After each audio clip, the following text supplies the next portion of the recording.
ಸಾರ್ವಭೌಮ, ಸಮಾಜವಾದಿ, ಜಾತ್ಯತೀತ, ಪ್ರಜಾಸತ್ತಾತ್ಮಕ ಗಣರಾಜ್ಯವನ್ನಾಗಿ ರೂಪಿಸುವುದಕ್ಕಾಗಿ ಭಾರತದ ಎಲ್ಲಾ ಪ್ರಜೆಗಳಿಗೆ ಸಾಮಾಜಿಕ,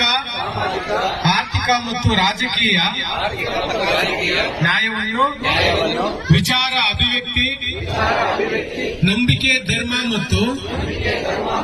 ಉಪಾಸನೆಯ ಸ್ವಾತಂತ್ರ್ಯವನ್ನು, ಸ್ಥಾನಮಾನ ಮತ್ತು ಅವಕಾಶಗಳ ಸಮತೆಯನ್ನು ದೊರೆಯುವಂತೆ ಮಾಡುವುದಕ್ಕಾಗಿ ವ್ಯಕ್ತಿ ಗೌರವ, ದೇಶದ ಏಕತೆ ಮತ್ತು ಸಮಗ್ರತೆಗಾಗಿ ಎಲ್ಲರಲ್ಲಿ ಭ್ರಾತೃತ್ವ ಭಾವನೆ ಮೂಡಿಸುವುದಕ್ಕೆ ದೃಢ ಸಂಕಲ್ಪ ಮಾಡಿ ನಮ್ಮ ಸಂವಿಧಾನ ಸಭೆಯಲ್ಲಿ 1949ನೇ ಇಸ್ವಿ ನವೆಂಬರ್ ತಿಂಗಳ 26ನೇ ದಿನದಂದು ಈ ಸಂವಿಧಾನವನ್ನು